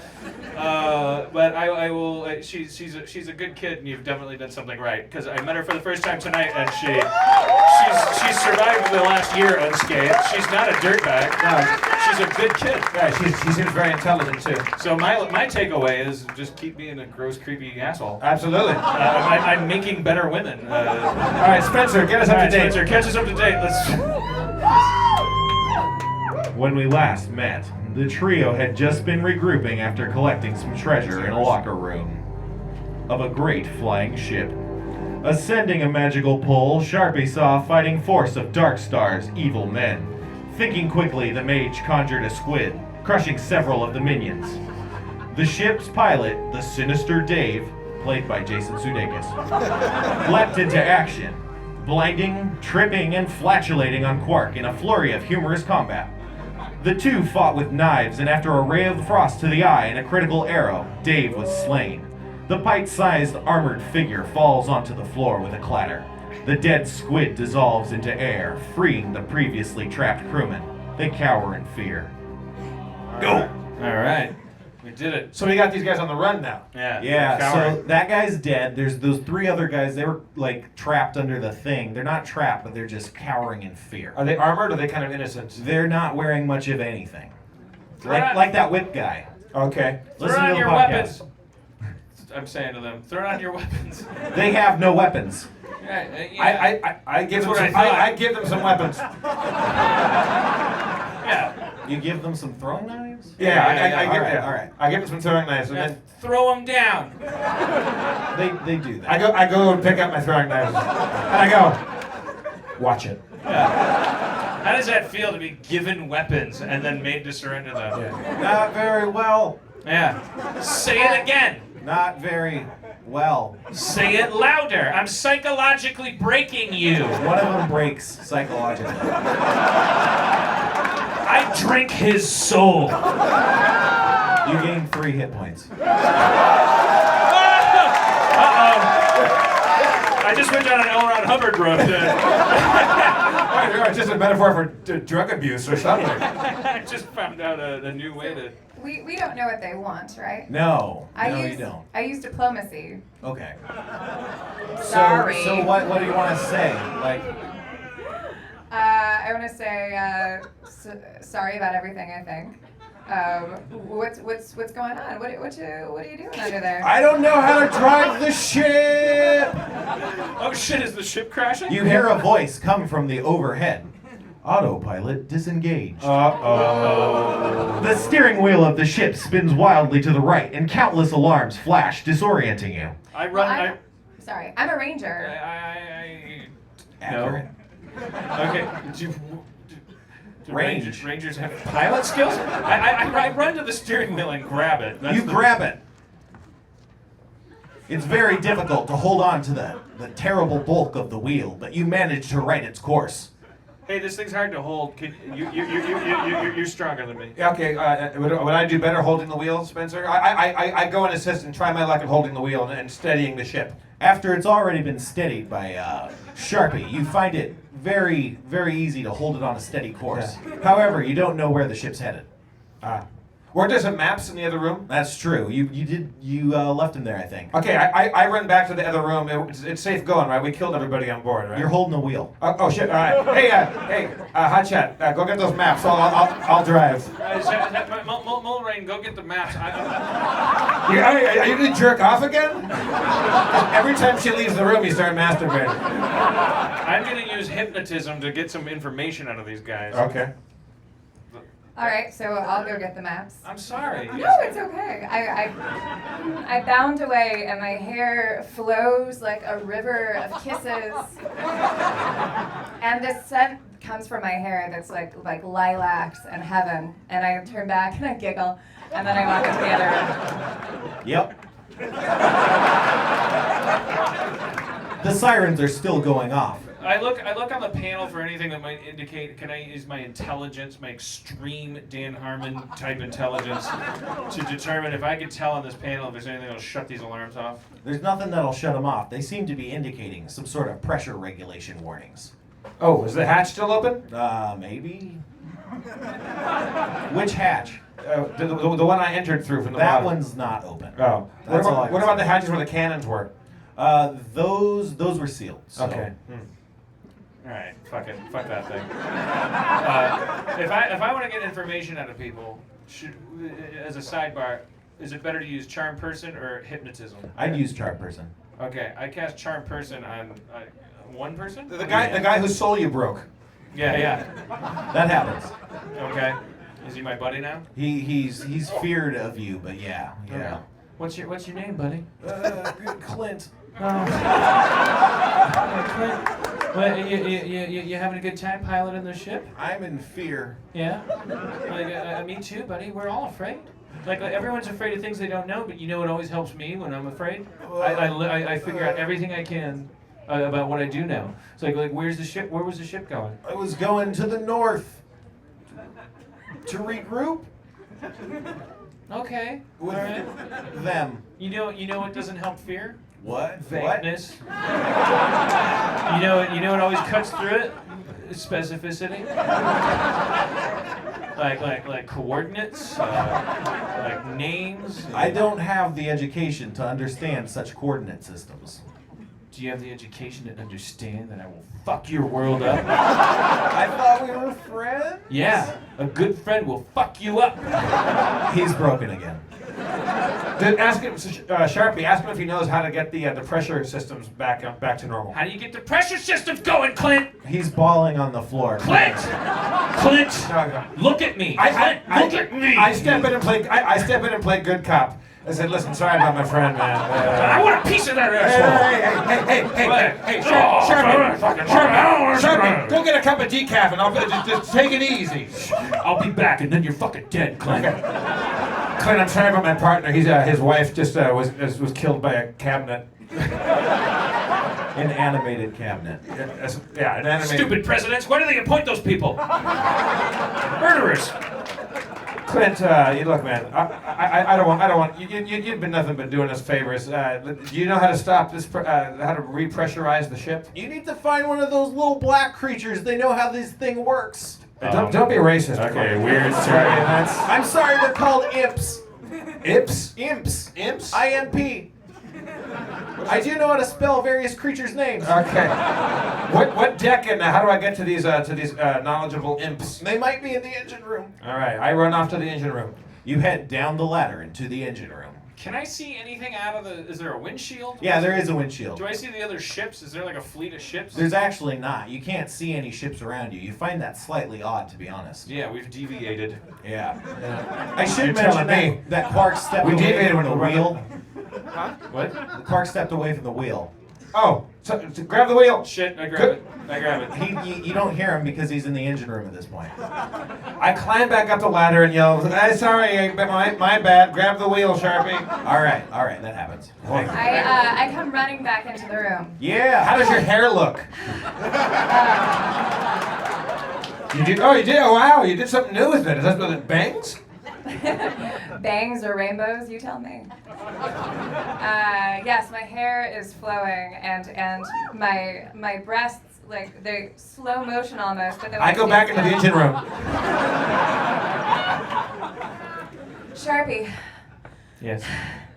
here are the maps. Thank you. Welcome. There's a musical sting indicating that, you know, I too know what it is to be wet. Well,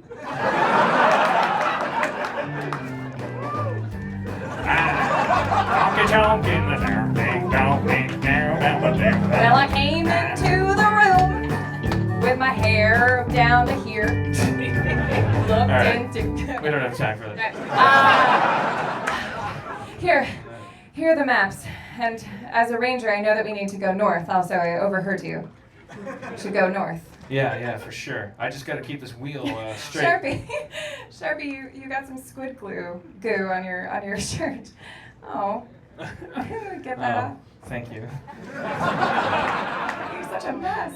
Listen, make sure those 3 guys don't move. You know, secure them somehow. Okay. I fire 2 arrows. Jesus. No, we might need these guys. We might need these are not foes right now. No. I shoot it at their. Is there any part of your body that's not painful to get shot with an arrow? I shoot it at their hair. Their earlobes? Yeah. Oh, through their. They all have earrings. Shoot through there. Well, one of them hits the guy in the eye. Terrific. Might have needed him. The other hits Still you in alive. the foot. Okay. You take Adventure. 1 damage. Jesus. I'm sorry. I've been very distracted lately. Just keep an eye on them. Well, I'll take one away apparently. Meanwhile, in the engine room, I was just gonna do that. Yeah. Good. yeah. I examine the surroundings in the engine room. Whoosh! The engine room slides open. You see 8 identical machine-like machines. They have some vaguely machine-like qualities. Pistons firing and tubes going to and fro. You see several fluids pumped through the various devices. You can see one off in the corner. It's venting a strange green gas, and you can see 2 black creatures crawling across it, hitting it with metal tools. Guys, what's going on in here? They hiss at you in a language you don't understand.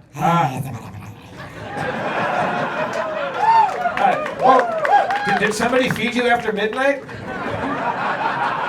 Or get you wet? A Chaturanga. Did you say Chaturanga? Yeah, I cast magic callback. Do I need to? Are these? I approach them to examine the machinery. There's a large crack in one of the casings. That's why it's venting got. I'm not sure what this stuff is. Are they trying to fix it or destroy it? They do appear to be trying to fix it. So I should leave them to their task, probably, right? Maybe they won't fix it. I don't know. Anybody out there got any ideas? Whip one at a wall. Whip one at a wall? I take one of them and whip him at a wall. I pick him up with my strength and throw one at the wall to send a message to the other ones to get on the fucking stick and stop the gas leak.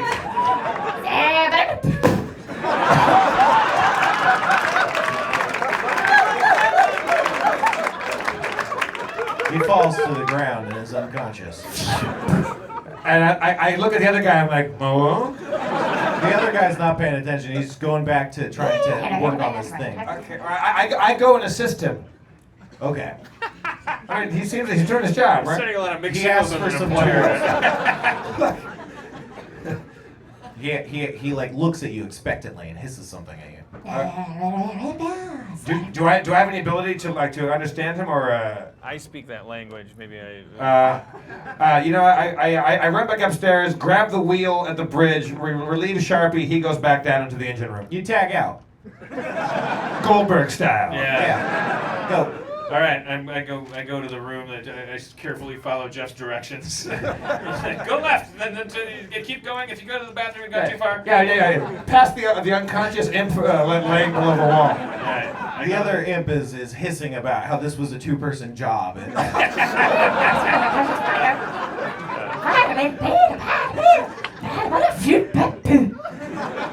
well, now it's a one-person job. How do we do it? What can I do? I'm a wizard. Well, you speak the language, right? Yeah, you speak the language. So this what did he say? He's like, I need sovereign glue. Well, this is hardly the time. This is exactly the time. Oh, okay.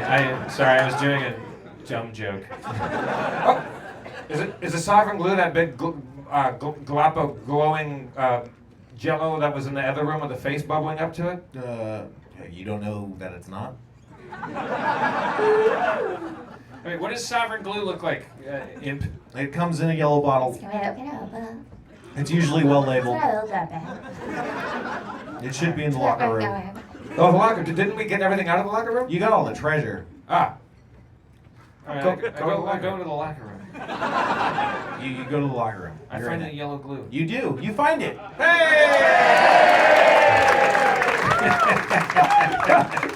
That's applause bigger than warranted. Well, we found glue. When you look at it, they're like, finish it! The babysitter's getting extra. All right, I take the yellow glue back to the engine room. That happens. You give him the yellow glue and he sets to work. He says, it should be about 5 minutes. I think I got this. 5 minutes? Yeah. Thanks, Imp. You know what? You're a good imp. Yeah. I can see you retiring one day as with a happy imp family, but I guess that's not how impage works. No, it's not. All right. Good day. I go back up to the bridge. As you go back up to the bridge, you can't help but flash back. Okay. You flash back to your mother's tales. Son, don't forget the infinifish who'll eat you up at night. He'll fly past the moon in your window and eat you with a bite. Oh, that terrible infinifish, he'll give you such a fright. That's the last thing you think of before you hear an earth-shattering impact on the hull. Everything goes black. Cliffhanger. Cliffhanger. Cliffhanger. Cliffhanger. Spencer, everybody. It's hip. It's cool. It's the coolest thing in the world. It's my final revenge on the cool population. I have made Dungeons and Dragons cool. One more time for Aaron McGaffey. Spencer Crittenden. And a fond fuck you to my gym teachers throughout the years. Turns out this is a fine way to pass the time. Have yet to earn money doing a pull-up. Having a pretty good time playing Dungeons and Dragons, Mr. Rainer. All right, well let's. I think this is we can bring this train into the station. Of course. I mean, what have we learned tonight? It's Somerville.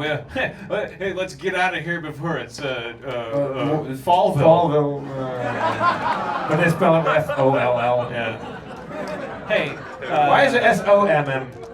Anybody know somebody's name?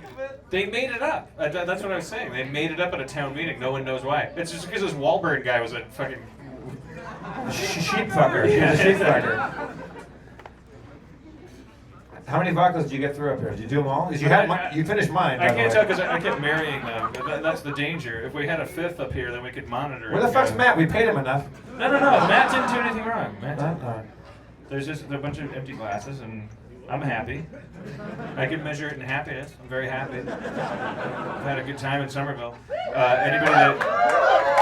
Aaron told me that you guys set a record that we didn't know was settable for a pre-show sale of merchandise. Like, I guess you guys bought the most shit like before the show.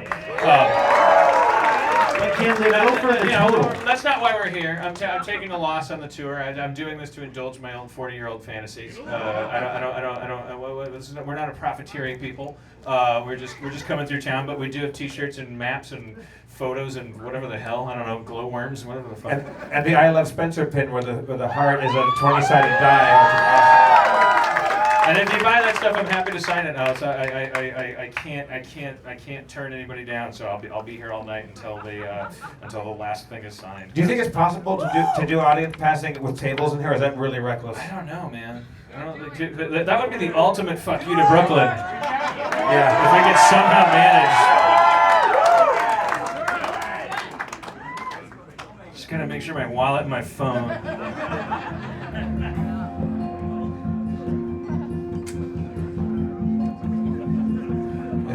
Find your center first, man. Thank you, Somerville. Find out this is about what Somerville means to us. Where are we in our tour? There are 4 seasons in the year, but the most special one is right here in Somerville. It's where I wanted to kill, up on the stage, and I did all right. And I think we all had a halfway decent night. And I don't know what you paid, but I think we're gonna be all right in Somerville. I fucked your mama, she was on the pill. She didn't get pregnant, so I will not have a child with her. But if I did, I'd raise it like Raymond Burr. I'd teach him to be Perry Mason, and he'd solve cases on TV with hastened justice. He'd cross-examine people and get to the bottom of shit in Harmontown. Harmontown, sing it. Harmontown.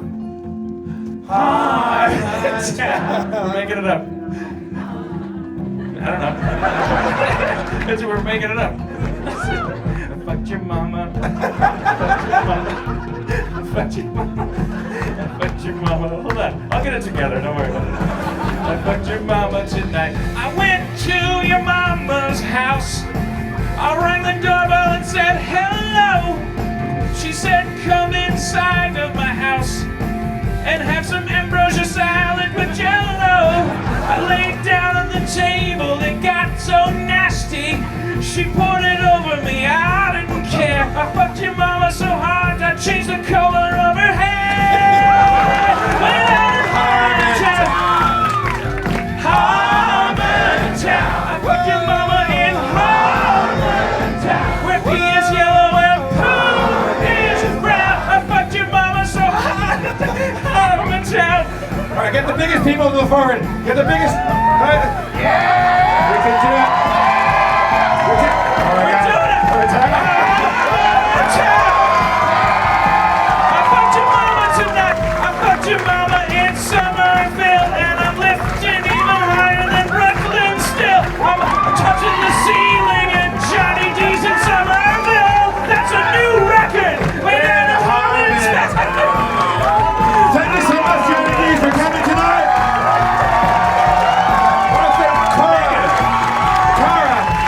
The Goldberg brothers, Emma, Marissa, and Mitzi for coming up here. Special thanks to Mitzi, really. Special thanks for securing our children's future. One more time for Spencer. Aaron. Thank you, Aaron. I'm Jeff Davis. Let's hear one more time for the mayor, Mr. Dan Harmon.